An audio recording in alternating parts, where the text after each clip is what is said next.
सुनता हूँ कि आप लाख 2 लाख 3 लाख की फ़ीस नहीं लेते हैं, कहते हैं कि मुझे ये पैसे नहीं चाहिए, मैं इस पैसे से क्या करूँगा। 5 दिन काम करते हैं, लाख 2 लाख की किसी से फ़ीस नहीं लेते। कोई अगर आपको देना भी चाहे, मेरे एक मित्र ही थे जो आपको दिए और आपने उनको वापस कर दिया कि नहीं, अगर देना होगा 2-4 करोड़ रुपया देना। तो क्या है, मतलब ये क्या कॉन्फिडेंस, क्या आपकी रणनीति है कि आप कैसे, क्यों पैसे को मना कर देते हैं, क्यों आपको लगता है कि 2-4 करोड़ ही मिलेगा आपको? बहुत अच्छा सवाल है सर्वेश भैया। देखिए सर्वेश भैया, मैं स्वयं है ना बहुत कठिन परिस्थितियों से यहाँ तक पहुँचा हूँ। ठीक है। और मैं जानता हूँ जब एक व्यक्ति अपने जीवन में सही रफ्तार लेने के फेज़ में आता है ना, तो उसके लिए उस पैसे की कितनी इंपॉर्टेंस है। आज यदि आप, मैं और आप मिलके कोई काम करें और आप महीने का 10 लाख रुपए बनाते हैं, एक एग्जाम्पल, और आप उसमें से मुझे 4 लाख 5 लाख 2 लाख 3 लाख देना चाहते हो, यदि वो 3 लाख आपके बिजनेस में ही लगेगा ना, तो आपकी जो ग्रोथ होगी ना वो बड़ी फास्ट होगी।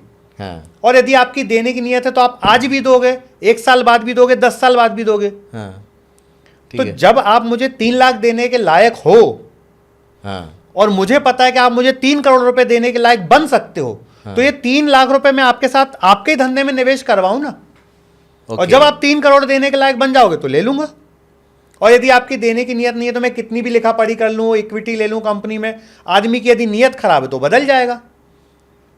तो मुझे खराब नीयत वाले लोग चाहिए ही नहीं भैया।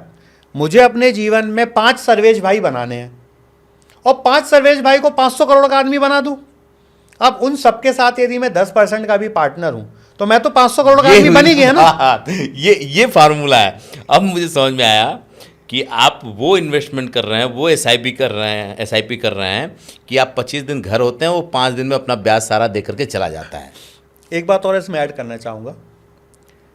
मेरे कुछ छोटे भाई हैं जिनको अभी शायद इस चीज़ की समझ ज़्यादा है या शायद समझ कम है, जो भी है मैं नहीं जानता। वो बोलते भैया यदि कोई बेईमानी कर गया तो, किसी ने कमिटमेंट करके नहीं दिया तो। मैंने कहा भाई मैं तो इस सोच के साथ ही 100 लोगों के साथ काम करता हूँ कि 5 ही ईमानदार निकलेंगे, 95 बेईमान निकल जाएं। मुझे तो 5 ही चाहिए ना, मुझे 95 चाहिए ही नहीं है। भाई 5 मुकेश अंबानी जैसे लोग आपने बना दिए, 5 अडानी जैसे लोग आपने बना दिए, 5 बिरला जैसे आदमी बना दिए, 5 टाटा जैसे आदमी बना दिए, और उन सबके साथ आपकी 10% की इक्विटी शेयरिंग है, 10% का प्यार मोहब्बत है। तो जीवन में क्या चाहिए? खाना तो दाल ही रोटी है।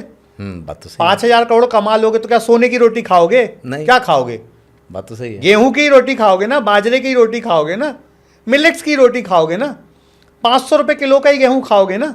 हाँ, इससे 5 करोड़ रुपए किलो का गेहूं तो नहीं खाओगे ना। नहीं। तो कितना भी कमा लो, खाना दाल रोटी है। तो लोग कमाओ भैया, पैसे मत कमाओ, लोग कमा लो।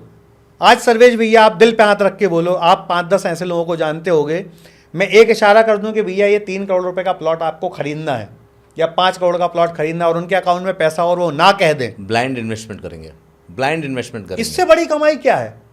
क्या है इससे बड़ी कमाई बताइए?